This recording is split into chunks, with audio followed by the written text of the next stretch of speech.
이번 시간에는 우리나라 떡의 역사와 문화에 대해서 좀 이론적으로 좀 더 구체적으로 살펴보는 시간을 갖도록 하겠습니다.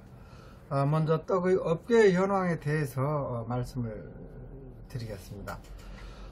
우리나라 떡은 유구한 역사를 가지고 있고 현재 전통 떡을 생산하는 그런 전통 떡류 영업소를 보면은 전국에 약 2만여 개로 잠정짓게 되고 있습니다. 식품의약품안전처에서 법정 의무교육인 위생교육을 수료한 업소가 약 18,500여 업소로 이렇게 보고되고 있고, 대기업의 프랜차이즈나 또 식품이라는 이름으로 하면서 떡을 제조 가공하는 것도 있기 때문에 약 2만여 업소로 이렇게 추산이 되고 있습니다. 그중 97.5%가 즉석 제조로 동네 떡방앗간 전통 떡집이라고 이렇게 볼 수가 있겠고요. 나머지 약 2~3% 정도가 제조업으로 이렇게 분리되고 있습니다. 대부분 즉석 제조업에 종사하는 97.5%의 전통 떡집은 가족 경영, 부부 경영, 4인 미만의 영세 소상공인 경영으로 이렇게 드러나고 있고, 아직 산업 현장에서도 매우 3D 업종으로 분류되는 그런 현실입니다. 우리가 3D 업종 그러면은 very difficult, dusty, dangerous 이렇게 해서 매우 어렵고 먼지나고 위험한 그런 업종으로 이렇게 인식이 되고 있는데, 앞으로는 좀 더 떡업에 종사하는 분들이 사회적으로 존중받고 사명감을 갖고 일하는 그런 자긍심이 고취된 그런 업종으로 존중받도록 우리가 함께 노력해야 되겠다, 그런 생각이 듭니다. 산업 분류상 떡은 중분류 제과제빵 시하의 세분류 떡 제조 이렇게 분류되고 있습니다. 그러다 보니 아직도 학과가 없는 것이 현실이고, 또 산업 규모도 매우 제과제빵에 비해서 좀 작은 그런 현실이 되겠습니다. 엊그저께 저는 동반성장위원회라는 우리나라에만 있는 전 세계적으로 그 위원회에서 생계형 적합종 관련한 그 업계의 의견을 이렇게 말씀드리게 되었는데, 동반성장위원회는 대기업으로부터 골목 상권, 특히 전통시장, 우리 떡집 같은 것을 보호하기 위해서 만든 것인데, 3년 플러스 3년 해서 6년간 생계형 적합업종이 유지되고, 그 뒤로는 선셋, 일몰되는 제도로서 그동안 6년 이상 유지되어 왔는데, 약 80여 업종이 생계형 적합업종으로 유지되다가 현재는 대부분 상생협약을 통해서 불과 몇 개 전통 장류 등 몇 개 업소만 빼고 대부분 상생안에 지금 협약하고 있습니다. 저희 떡도 대기업과 지금 상생안에 협약해 가는 그런 단계가 돼가고 있습니다. 이번 시간에는 우리나라 떡의 역사 문화에 대해서 이미 잘 알고 계시겠지만 좀 더 구체적으로 살펴보는 시간을 갖도록 하겠습니다. 산업 분류상 먼저 떡의 정의에 대해서 살펴보도록 하겠습니다. 식품 공전에는 떡류라 하면 쌀가루, 찹쌀가루, 감자가루 또는 전분이나 기타 곡분 등을 주원료로 하여 이에 식염, 당류, 곡류, 두류, 채소류, 과일류 또는 주류 등을 가하여 반죽한 것 또는 익힌 것을 말한다, 이렇게 되어 있습니다. 그러면 빵과 떡을 구분할 때 우리는 어떻게 구분하면 될까요? 인류 문화는 크게 빵과 떡으로도 이렇게 구분해 볼 수가 있겠습니다. 빵은 같이 반죽을 하지만 발효 과정을 거치고 첨가물을 넣어서 굽는 문화다, 이렇게 크게 구분해 볼 수가 있겠고요. 물론 그 발효 과정을 거치는 것이 떡에도 층편 등이 있습니다만, 떡은 이런 첨가물이나 이런 것이 없이 또 발효 과정을 크게 거치지 않고 반죽하여 바로 찌는 문화, 이렇게 구분해 볼 수가 있겠습니다. 그러면 우리나라 떡의 역사에 대해서 이제 좀 더 구체적으로 살펴보는 시간을 갖도록 하겠습니다. 떡은 청동기 시대 이후 우리나라의 주식으로 자리를 잡아왔었습니다. 그래서 찌거나 삶거나 지져서 만든 음식을 통틀어서 이루는 말인데, 오랫동안 각종 제례나 이렇게 혼례, 그리고 태어나서 죽을 때까지 거치는 것을 통과의례라고 하는데, 통과의례에서 빠질 수 없는 음식이 되었고, 1년을 24절기 이렇게 표현하는데, 명절 등을 포함해서 가장 의례와 더불어서 많이 우리 국민의 사랑을 받는 음식이 떡이라고 이렇게 표현할 수가 있겠습니다. 떡에 대한 어원을 이렇게 살펴보면은, 떡이라는 말은 국어학자들 표현에 의하면 떡의 점성도 때문에 찌고 나면은 늘어붙는 성질이 있어서 찌기, 그리고 이를 떼기, 그 다음에 떡이, 떡 이렇게 해서 동사가 명사화 되었다, 이렇게 많이 또 표현하기도 합니다. 그런데 이러한 떡이라는 한글 표현은 1800년도 규합청서에 이렇게 한글로 기록이 되기도 합니다만, 한자가 더 오랫동안 우리 인류의 문화였고, 그러다 보니까 떡에 대한 한자 표현이 훨씬 더 많습니다. 이에 대해서 여러 가지 설이 있습니다만, 이 안에서는 저희들이 발견되지 않지만, 현재 가장 정설로 되어 있는 것이 한자 표현의 덕입니다. 덕이라는 것은 큰 덕이라는 의미로, 떡은 나눠 먹기에서 덕이 있는 사람이 떡을 한다. 그래서 떡을 정설로 최근 학자들은 받아들이고 있습니다. 그러면 그동안 한문으로 표현된 떡에 대한 이름을 살펴보도록 하겠습니다. 보시다시피 떡은 떡병 이렇게 표현을 하는데요.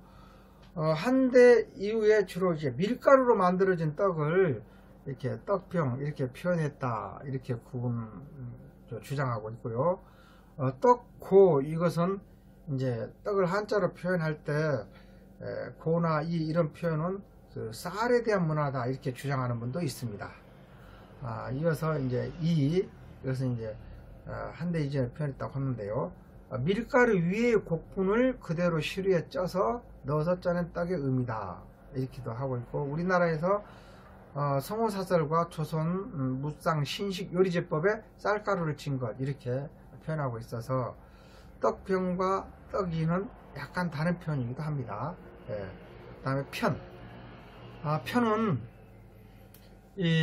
우리가 제사용에 많이 쓰는데, 편 이렇게 많이 하죠. 절편, 또 동구편, 기피편, 여러가지 고물류에 따라서 그 이름을 달리하기도 하죠. 그래서 제사용에 붉은색을 제한 나머지 편들을 많이 올리기도 하는데, 이 편이라는 의미로도 또 칭합니다. 그래서 이는 역사에는 규권 시의방, 음식 dim의방에 떡을 편이라 칭한다, 이렇게 또 표현되어 있네요. 그 다음에 이 두 말을 합쳐서 병이, 역시 그 조선무쌍 신식요리제법에 떡은 병이라 하였으며, 떡이라는 것은 밀가루를 반죽하여 합한 것이다, 이렇게 또 표현하였다고 합니다. 다음은 자, 오지그릇자 이렇게 했는데, 성호사설에는 쌀을 쪄서 문드러지게 치는 까닭에 합쳐서 찐다, 이렇게 해서 자로 이렇게 표현하기도 하고, 역시 또 조선 무쌍 신식 요리제법에 쌀가루를 쪄서 둥글게 만들어 가운데 소를 넣은 것, 이를 혼돈이라 한다, 이렇게 했는데, 우리의 송편이나 여기서 말하면 모치 이런 그 안에다가 싸서 소나 고물을 넣어 가지고, 안에 들어가는 소를 고물이라고 하죠. 고물을 소라고 하죠. 이렇게 표현하게 됐습니다. 다음은 이제 기름에 지진 것을 또 유병이다, 이렇게 표현하기도 했고요. 또 꿀에 반죽한 것을 당괴라, 이렇게도 했고, 썰어서 국에 삶는 것을 박탁이다, 이렇게 되는데, 떡국이 이제 이에 해당되겠죠. 그래서 부르는 이름에 따라서 만드는 방법이나 재료, 소 이것에 따라서 이름을 달리하기도 했습니다. 그래서 이제 떡은 한글로 된 떡이라는 단어는 이제 규합청소에 이제 이렇게 한글로 된 이름이 등장하게 되죠. 또한 그 쌀가루를 엿에 섞어서 한 것을 교이 이렇게도 표현하고, 꿀에 삶는 것을 탕중내한 이렇게 또 표현하기도 합니다. 또한 그 밀가루에 술을 쳐서 끈적거리게 가볍게 하는 것을 부류, 유어 이렇게도 표현했고요. 떡을 얇게 만들어 고기를 싼 것을 담 이렇게 했고, 또 밀가루를 부풀게 하여 고기소를 넣는 것을 만두 이렇게도 표현하기도 했습니다. 그래서 떡은 이렇게 이름과 같이 어떻게 만드느냐, 어떤 재료를 쓰느냐에 따라서 여러 가지 이름을 달리했는데, 한자 표현이 훨씬 더 많고 한글 표현은 이렇게 떡 하나로 이렇게 지금 되어 있습니다. 그러면은 여기서 잠깐 우리 민족의 주식의 변화에 대해서 이렇게 살펴보도록 하겠습니다. 우리 민족의 그 주식 변천사를 보면은 그 조리 도구의 발전과 더불어서 이 신석기, 구석기 돌문화에서 청동기 문화를 거치고 철기 문화에 이르면서 신석기, 구석기 시대에는 이 돌을 가지고 죽을할 수밖에 없었습니다. 왜냐하면 돌을 오랫동안 가열하게 되면은 돌에 균열이 생기고 또 높은 온도로 가열할 수도 없었기 때문에요. 떡은 이제 농경문화와 더불어서 청동기 시대에 우리의 주식으로 자리 잡게 되었는데요. 질시류의 발견과 더불어서 크게 발전하였죠. 떡이 만드는 방식은 중탕을 방식으로 해가지고 물을 끓여서 우리가 밀가루를 이렇게 그 시루에 밑으로 발라가지고 열을 가해서 만들었던 것처럼 떡은 청동시대 이후에 우리의 주식이었습니다. 그러니까 굳이 말하자면 우리 청동기 시대의 당군 왕조도 떡을 주식으로 하였다 이렇게 말씀드릴 수가 있겠습니다. 그 다음에 오늘날의 주식은 밥은 고온에서 오랫동안 찌고 뜸을 들여야 되는 문화라서, 고온이라 하면 100도씨 이상까지 찌는 걸 말하죠. 그리고 뜸을 들여야 되기 때문에. 그래서 이것은 삼국시대 이후 무쇠솥이 발견된 이후에 밥이 우리의 주식으로 되었다 이렇게 되어 있습니다. 그래서 떡과 밥은 우리 민족이 전 세계에서 가장 뛰어난 떡 만드는 기술, 밥 짓는 기술로도 정평이 나 있습니다. 조선시대에 표류를 했던 하멜의 하멜 표류기에 보면은 한국인의 밥 짓는 기술은 가히 세계 최고다 이렇게도 돼 있고요. 또 현대사에서도 기록이 돼 있는데 한국인의 벼농사 기술은 가히 세계적이다 이렇게도 또 표현하기도 합니다. 그래서 떡과 밥의 기술은 우리나라가 가히 세계에서 독보적인 그런 우수한 기술을 갖고 있는 민족이다 이렇게 볼 수가 있습니다. 현대에 들어서 그 밥 짓는 기술 또한 쿠크 압력밥솥 그러면은 오늘날 유럽, 미국, 중국 등에서도 가장 그 좋은 전자 밥솥으로 이렇게 정평이 나 있는데요. 밥 짓는 기술과 떡 만드는 기술은 그 연장선상에서 우리나라가 매우 앞서 있다 이렇게 볼 수가 있겠습니다. 참고로 인류의 곡물 재배 역사를 보면은 보리는 기원전 7000년부터 시작이 되어서 원산지 카스피해 연안과 양쯔강 유역을 바탕으로 해가지고 널리 이렇게 분포도가 넓어졌고요. 그 다음에 밀은 기원전 6000년 전부터 재배가 되어서 중근동 지역과 카스피해 연안을 중심으로 발달했고, 쌀은 여러가지 설이 있습니다만 기원전 5000년부터 재배되어서 중국 운남성 고원지대가 그 원산지로 되어 있고 아삼지방을 중심으로 이렇게 발달했다 이렇게 곡물 재배 역사를 보면은 주장되고 있습니다.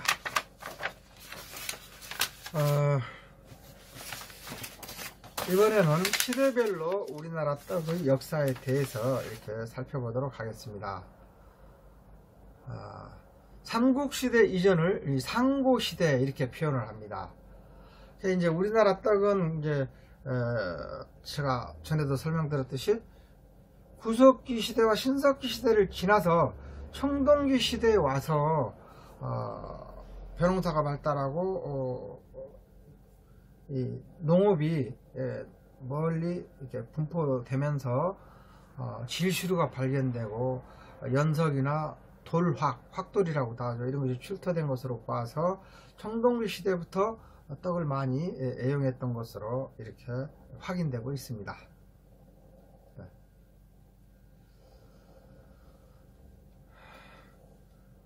떡의 주 재료가 되는 것은 쌀뿐만이 아니고 쌀, 피, 기장, 조, 수수 이런 것들이 이렇게 많이 애용이 되었고, 떡과 관련되어서 우리나라에서 출토된 그 유물들을 보면은 황해도 봉산 신석기 유적지로서 갈돌이 발견되고 있습니다. 갈돌이라는 것은 곡물의 껍질을 벗기고 가루로 만드는 기구라고 할 수가 있겠죠.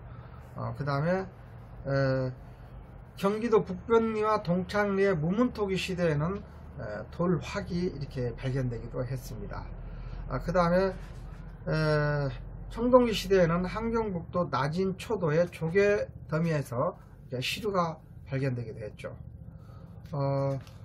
곡물 등을 찢거나 빻는 도구를 돌확, 이렇게 확돌 이렇게 표현하고, 시루는 곡물을 찌는 도구이죠. 근데 여기서 말하는 시루는 대부분 오늘날 그런 스테인레스가 아니고 질시루, 흙으로 만든 그런 시루라고 할 수가 있겠습니다. 이어서 이제 삼국시대와 통일신라시대에는 더욱더 건농 시책과 더불어서 이렇게 발전을 하는데요. 삼국사기, 삼국유사 문헌에도 떡에 대한 이야기가 많이 있습니다.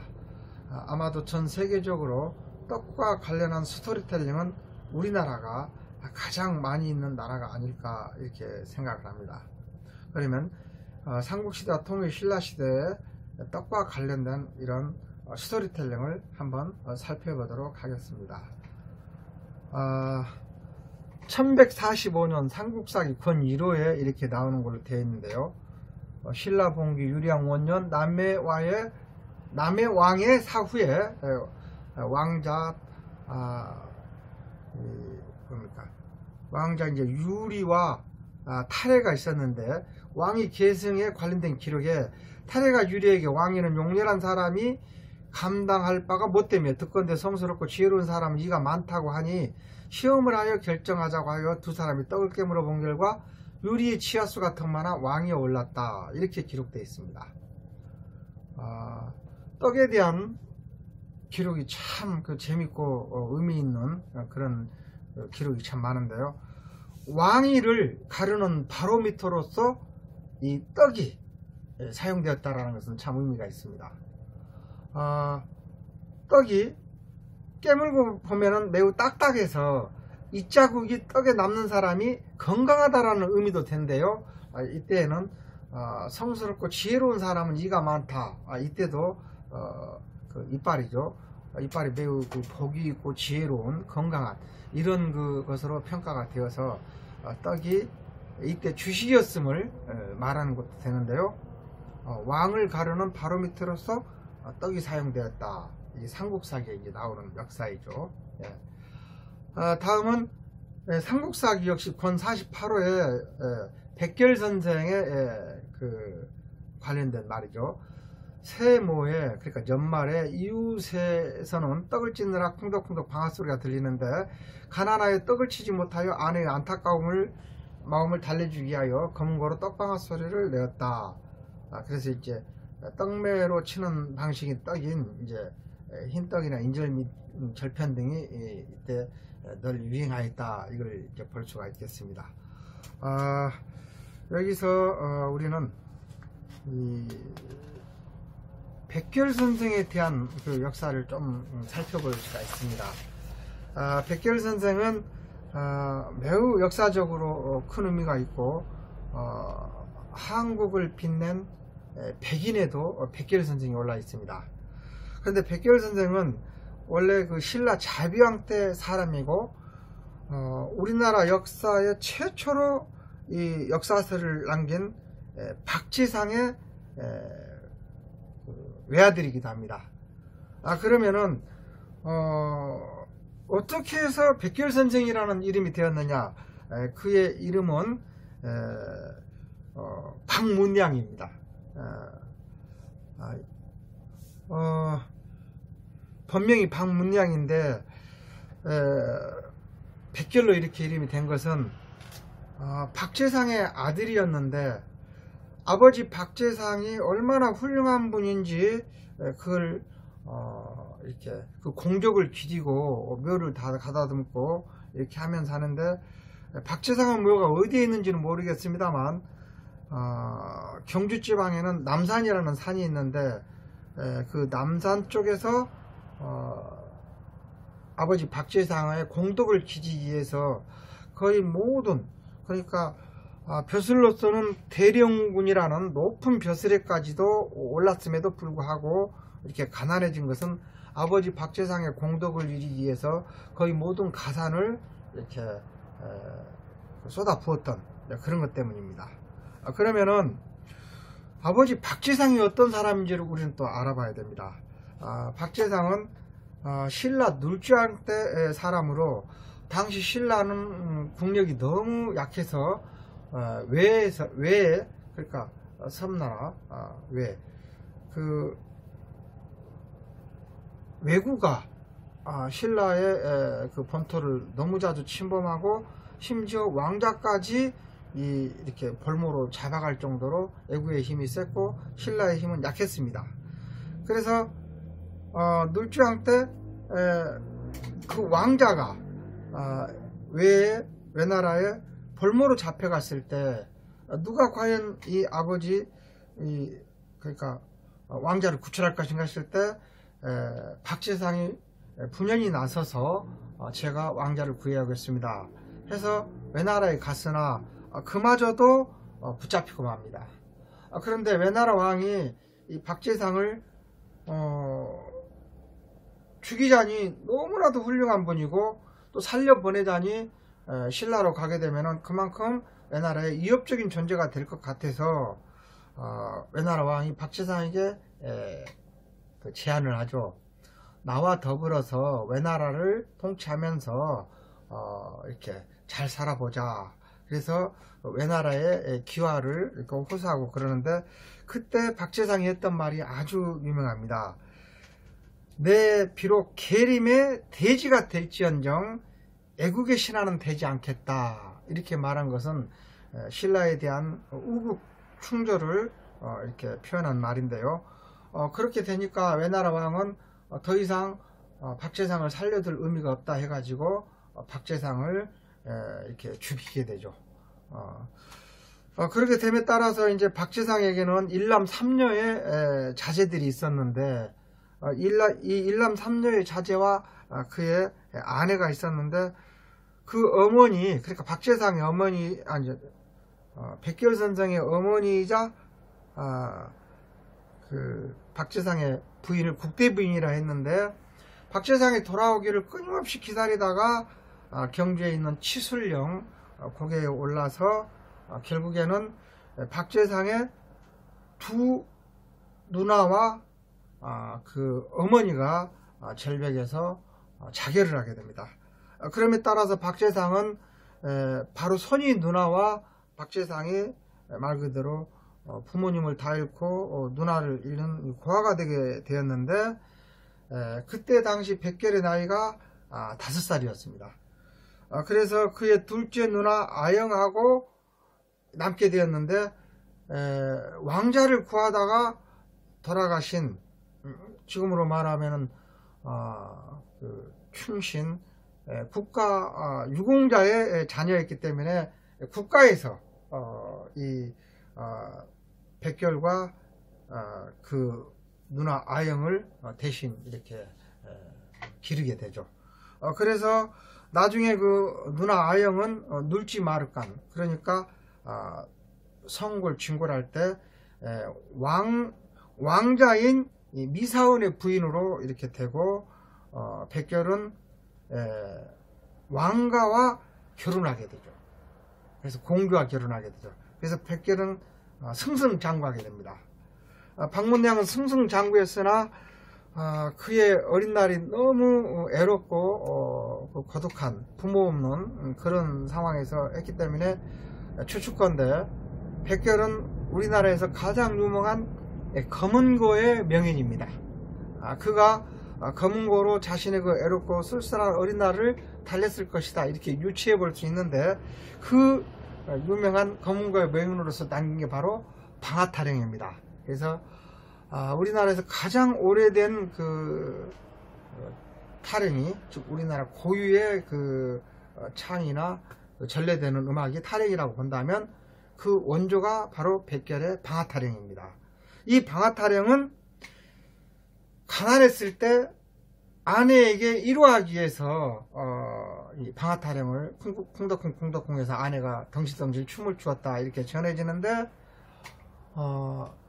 백결이 된 이유는, 그러니까 굳이 말하면 본명 박문량이 이렇게 백결로 부르게 된 것은 그가 벼슬에서 승승장구했음에도 불구하고 아버지 박재상을 기리기 위해서 모든 가산을 다 쏟아붓는 과정에 너무 가난해져서 누더기 옷을 입고 100번 꿰맸다.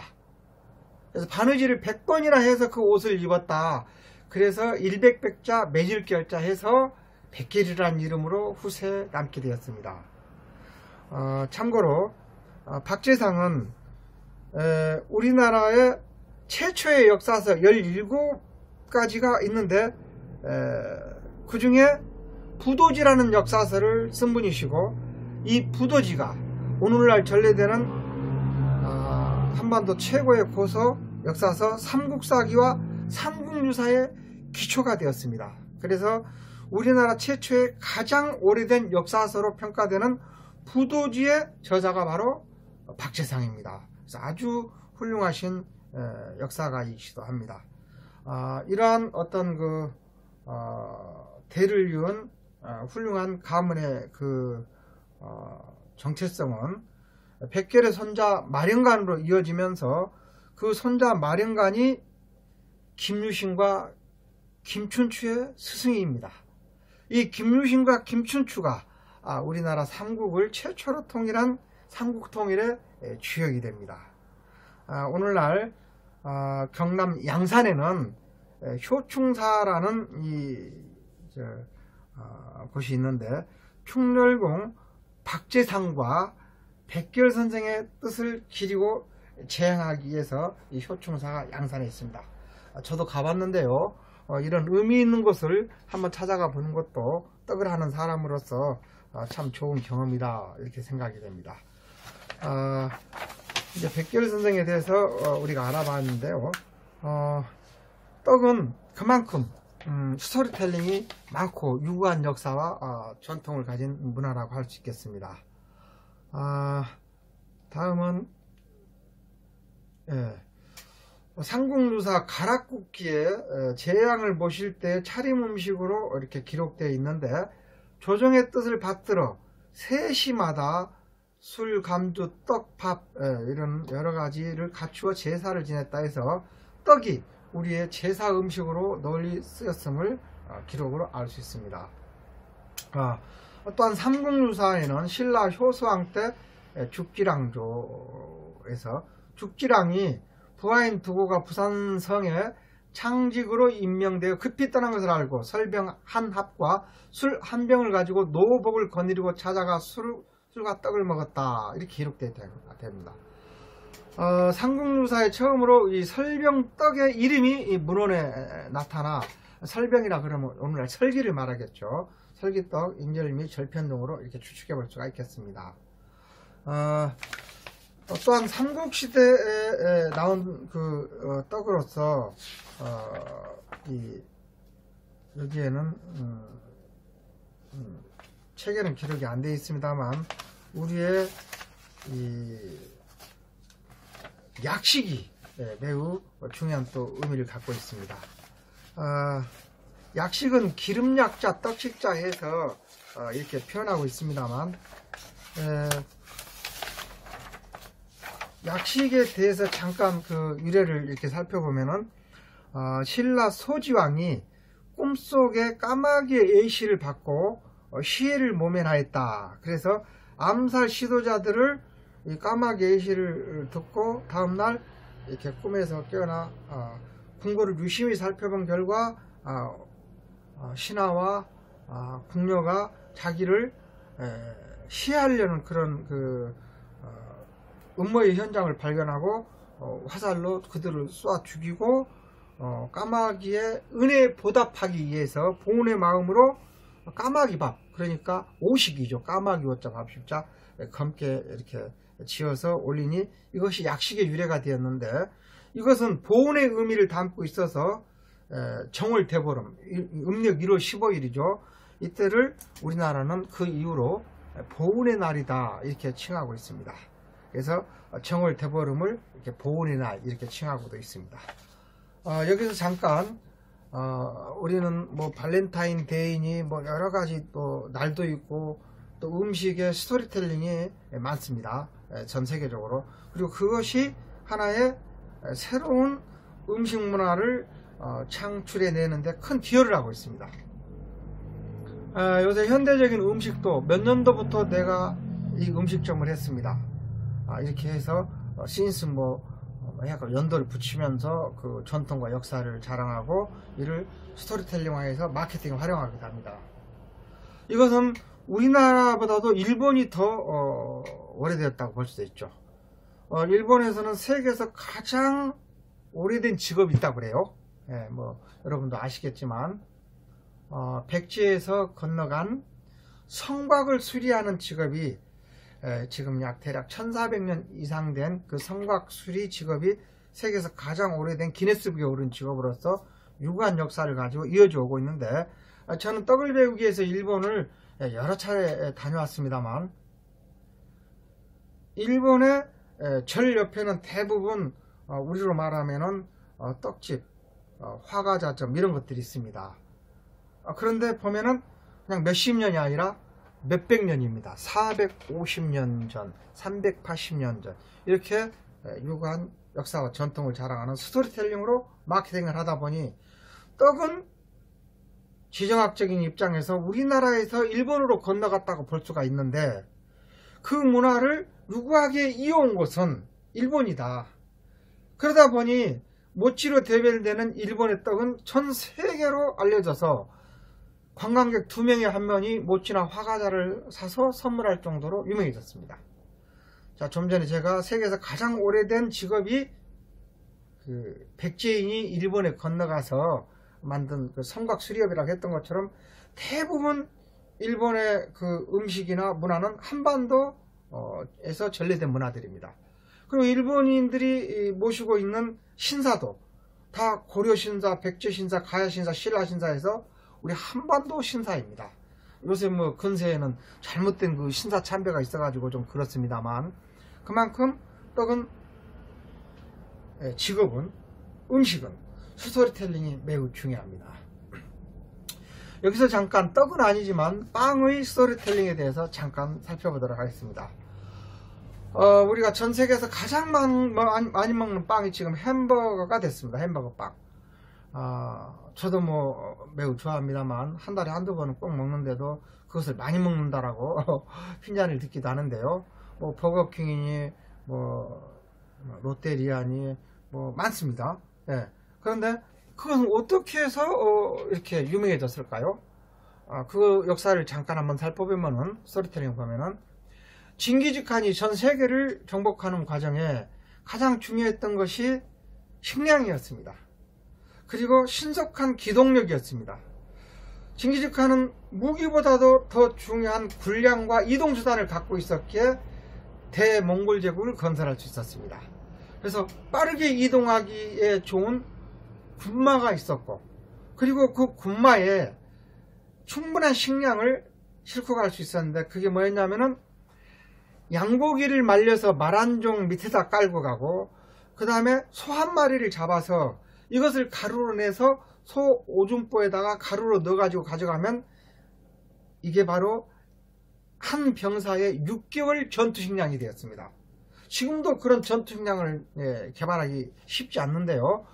이 전투식량을 가지고 6개월간 이동을 해서 싸움을 벌여서 지구전을 벌인 끝에 항복을 받거나 아니면 전멸시킨다는 이런 전략으로 대부분 항복을 받아냈습니다. 그도 그럴 것이 우리나라는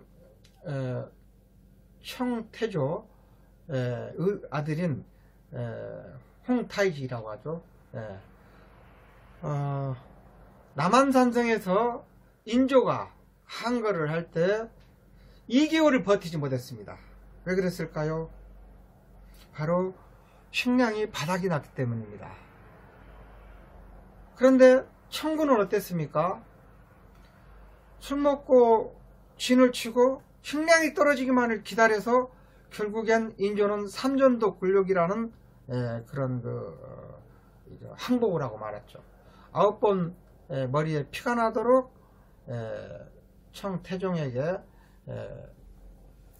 인사를 하고 그때부터 청의 속국으로 이렇게 되겠죠. 그 청나라가 인조와 싸워서 남한산성에서 이긴 비결도 바로 그 전투식량에 있었다고 저는 확신합니다. 지금 햄버거 얘기를 하다가 잠깐 옆으로 좀 샜습니다만 햄버거는 바로 징기즈칸이 말한장에 양고기를 얹어서 독일의 함부르크 지역에 이르러서 함부르크 지역의 빵 가운데 양고기를 넣어서 먹으니 이게 함부르크 버거가 되었습니다.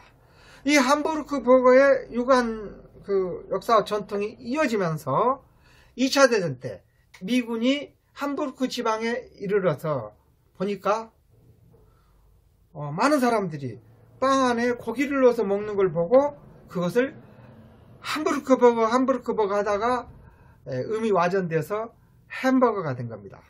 그래서 미국에 가서 햄버거 빵을 만들어 전 세계에 공급하니 이게 버거킹이니 뭐 이런 많은 유명한 그런 프랜차이즈를 낳아서 오늘의 햄버거를 전 세계에 전파하는 역사와 스토리텔링이 된 것입니다. 그만큼 우리 떡도 그렇고 음식이 이 스토리텔링이 매우 중요하기 때문에 저는 역사를 얘기하고 떡 속에서 그런 스토리텔링을 찾아서 우리 떡 산업화에 기여했으면 하는 바람에서 이 이론이 역사가 매우 중요하다 이렇게 생각합니다. 이어서 한마디 이제 더 부연하자면 정체성이 매우 중요한 성공의 요인이 됩니다. 역사를 아는 것은 내가 누구인가를 아는 것입니다. 족보를 아는 것은 나의 조상이 누구인가를 아는 것입니다. 나의 조상은 어떻고 내 나라는 어떠한가를 알 때 나의 정체성이 확립됩니다. 즉 후에마이 나는 누구인가를 알게 되는 것이죠. 이렇게 해서 내가 누구인가를 아는 사람이 지피지기면 백전백승이다. 나를 알고 저를 알면 백전백승이라 하는 것처럼 훨씬 더 성공 확률이 높다는 것입니다. 이와 관련해서 심리학에서 가장 소중하게 다루는 단어가 아이덴티티, 즉 정체성입니다. 이 정체성은 심리학에서도 연구해 보면은 정체성을 아는 사람이 정체성을 모르는 사람보다도 훨씬 더 성공 확률이 높다. 그래서 나이는 통상 25세 이상이 되면 내가 누구인가를 아는 정체성이 확립된다 이렇게 되어 있는데요. 내가 누구인지를 아는 것, 내 역사, 우리나라 역사, 우리 민족의 어떤 민족성, 그리고 우리 떡이 어떤가를 아는 것, 이것이 바로 우리가 성공하는 핵심적인 요소다 이렇게 생각해서 떡의 역사, 떡의 정체성을 배운다. 저는 이렇게 강조하고 싶습니다. 이어서 고려시대에 대해서 살펴보도록 하겠습니다. 물론 고구려시대에는 안악, 삼옥, 고분군에서 지지시루가 발견되는 등 수많은 역사를 담고 있습니다. 이제 삼국시대는 잠깐 여기서 보고 이제 고려시대로 넘어가서요. 고려시대에는 우리나라 떡이 가장 많이 발달했는 시대다 이렇게 볼 수 있습니다. 왜 그러냐면은 불교가 국교였기 때문에 동물을 제사상에 올릴 수 없는 관계로 모든 동물의 모양을 떡으로 만들어서 제사상에 올리고 우리 절에서도 제사 때마다 많은 떡을 하고 그러는 것처럼 또 나눔의 상징으로 돼 있던 것처럼 불교 문화의 발전이 떡 문화에도 크게 영향을 미쳐서 가장 우리 역사에서 떡이 발전하는 시대가 고려 시대로 이렇게 라고 볼 수가 있겠습니다. 이에 대해서 역사서를 보면은 1613년 지봉유설의 송사를 인용해 보면은 고려에서는 상사일 음력 3월 3일에 청해병을 으뜸가는 음식으로 삼았다 라고 했습니다. 음력 3월 3일이란 한 4월 3일 정도 되죠. 양력으로. 청해병이 바로 쑥떡입니다. 쑥은 우리 민족이 가장 애용하는 우리 민족의 당군 신화에도 나오는 것처럼 이렇게 친화성을 갖고 있고 양리작용이 뛰어난 음식으로도 이렇게 되어 있습니다. 그리고 이제 1765년 해동 역사에서는 고려 사람들이 밤설기인 율고 밤율자 떡고자이죠. 잘 만들었다고 칭송한 중국인의 견문이 기록되기도 합니다. 그래서 이것은 1500여 년 전 원나라의 기록인 거가필룡의 고려율고라 이렇게 되어 있는데 밤설기 떡을 소개하고 있습니다. 우리나라에서 백두산부터 한라산까지 전 국토에 가장 많이 골고루 분포되어 있는 게 밤입니다. 따라서 이런 과실을 떡에다가 넣어서 이렇게 활용하는 데에도 우리나라는 상당한 그런 기술과 애용을 했다 그렇게 볼 수 있는데 율고는 아주 유명한 우리 고려시대 때 떡이라고 할 수 있겠습니다. 다음 고려에서는 떡을 상품화해서 만드는 이 떡집도 이때 탄생을 했어요. 그래서 고려 가요에 당시에 이제 고려에 와 있던 아라비아 상인과 고려 연인과의 남녀 관계를 노래한 소교가 나오는데 그 내용에 쌍화점이 등장합니다. 이 쌍화점이라는 것은 최초의 떡집이 생겨나서 떡이 상품화 되었다고 하는 것을 증거하는 그런 말입니다. 그래서 쌍화점에서 만든 떡은 이제 밀가루를 부풀려서 채소로 만든 소와 팥소를 넣고 찐 증편루인 상화이다. 이렇게 이제 표현하고 있고요. 고려 얘기를 했으니까 우리 떡이 얼마나 소중한 가치를 가지고 있는지 고려의 고려시대 때 고려병이 탄생을 했습니다. 고려병은 고려의 떡이란 그런 뜻인데 역사상 아주 큰 의미를 담고 있습니다. 고려병에 대해서 좀 더 살펴보도록 하면은 지금 현재 우리나라는 K푸드 또 K팝 아주 유명하죠. 지금은 K무비가 또 이렇게 유명하지 않습니까? 우리나라 영화가 이렇게 아카데미 최우수 작품상을 받기도 할 정도로 이제 했는데 그만큼 우리 민족이 뛰어난 민족이다 이런 걸 이제 증거하는 것이기도 한데요. 그렇다면은 K 할 때 그 코리아라는 이런 말이 언제부터 유래됐는가 살펴보면 바로 떡에서 유래됐다는 것을 저는 주장하고 싶습니다만 한번 살펴보죠. 원래 코리아라는 표현을 우리 역사서에서는 영어로 COREA 이렇게 표현합니다. 그러니까 알파벳 A, B, C D 할 때 C입니다. 그리고 북한에서는 지금도 코리아를 COREA 이렇게 표현하기도 합니다. 그러면 KOREA는 어떻게 탄생했느냐? 그것은 일제 때 이렇게 되었다고 학자들은 주장하고 있습니다. 왜냐하면 저편이 JAPAN 해서 J자가 앞서다 보니까 J자로 나오다 보니까 C자인 코리아가 앞에 나와버리게 되면 올림픽이라든가 이럴 때 일본이 좀 자존심이 상했던지 K로 바꾸어서 오늘날 KOREA가 됐다 이렇게 주장하기도 하죠. 그렇다면은 어쨌든 이름은 꼬레아 혹은 코리아인데 이 코리아라는 이름을 널리 알린 것이 바로 고려병이라는 사실입니다. 이에 대해서 역사를 이렇게 살펴보면은 1296년 충렬왕이 원나라에 있던 세자의 결혼식에 가져가 원나라 사람들에게 맛을 보여준 적이 있습니다. 무엇을? 유밀과입니다. 유밀과라는 지금으로 말하면 약과 다식입니다. 그래서 이것을 먹어본 오나라 사람들은 유밀과를 가리켜 입속에서 살살 녹는 것 같다고 했고, 그때는 과자라고 했죠. 이 과자에 고려병이라는 이름을 붙였습니다. 즉 고려의 떡이란 것이죠. 병자란 밀가루로 만든 것이라는 의미에서 그렇게 됐습니다. 그래서 고려병은 절이건 가정이건 조정이건 너나 없이 유밀과를 써서 국내뿐만 아니라 애국까지 널리 알려져 크게 유행하였으며 호평을 받았다 얘기 되어 있고요.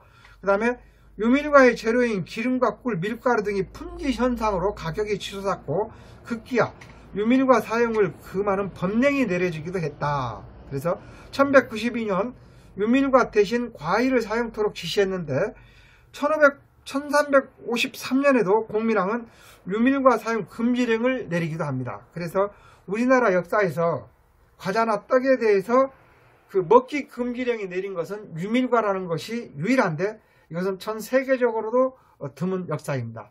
이것은 이제 고려사에 이렇게 기록이 되어 있는 것이죠. 여기서 잠시 고려병에 대해서 좀 더 알아보면은, 당시 고려는 그 인삼의 나라에 있었습니다. 그래서 진생이라는 이름으로 전 세계에 수출을 하고 개성이 그 중심지가 되어서 아라비아 상단들이 많이 들어와 가지고 아라비아 상단을 통해서 진생, 고려 인삼을 통해서 고려라는 이름이 널리 알려졌다. 이렇게 주장을 하는데요. 당시 역사서를 보면은 고려는 인삼을 6년간 키워가지고 이 6년근을 말려가지고 애국에 수출을 했습니다. 그러다 보니 인삼이 귀해서 인삼을 못 구해간 사람도 허다했다라고 이렇게 기록이 되어 있습니다. 그런데 고려의 5대 누구라도 구해가는 것이 하나 있었으니 그게 바로 고려의 유밀가 있었습니다. 유밀가는 좀 전에 설명했듯이 기름과 꿀과 밀가루로 만들었습니다. 이것을 기름에 튀겨서 하다 보니까 오랫동안 보존될 수가 있고 고소하고 달고 맛있습니다.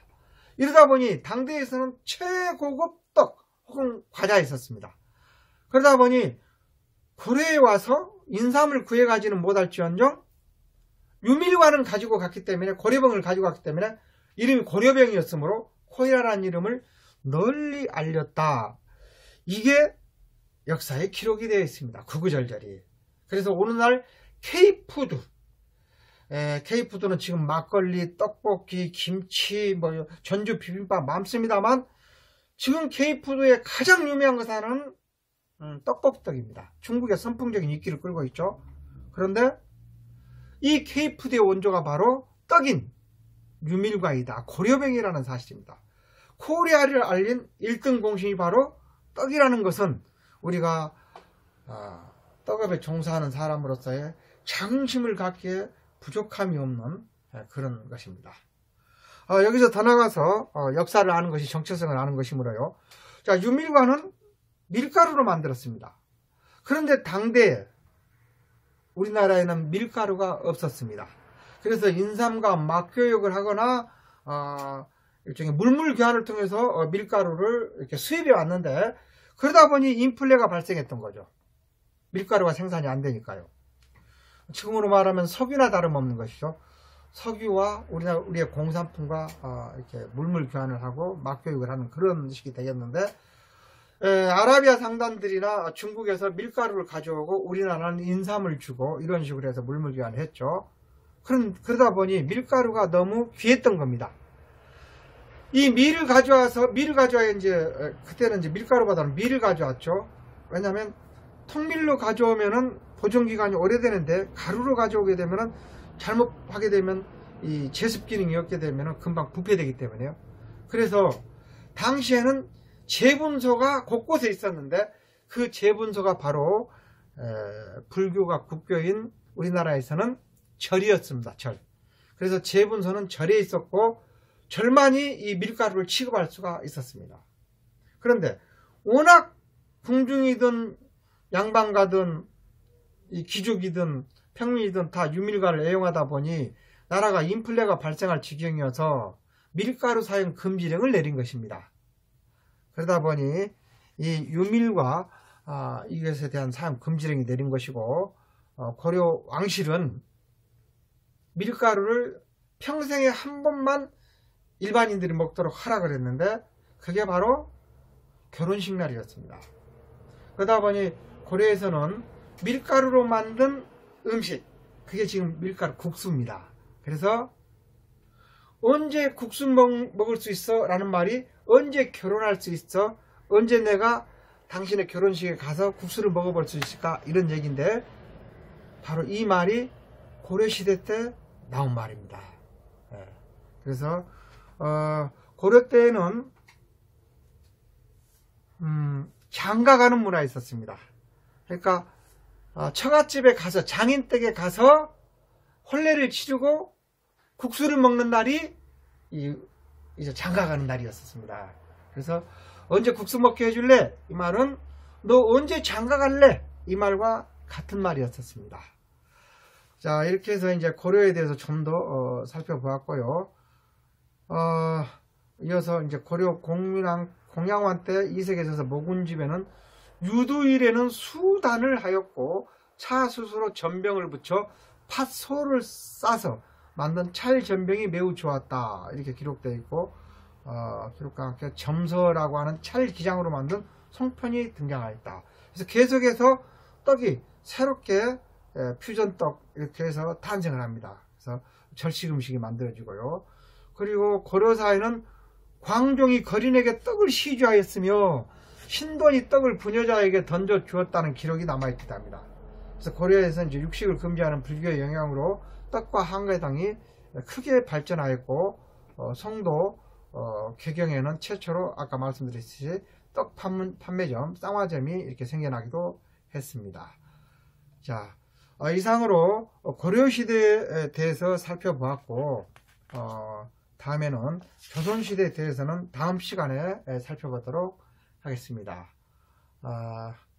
서로 간에 처음 하는 온라인 교육이고, 저도 좀 생소하고 또 듣는 분들도 좀 생소해서 좀 지루한 감이 없진 않을까 싶어서 재밌게 보려고 노력했습니다만, 당분간 코로나를 이길 때까지는 우리가 서로 이렇게 온라인 강의에 치중하지 않을 수 없는 상황이므로 양해 부탁드립니다.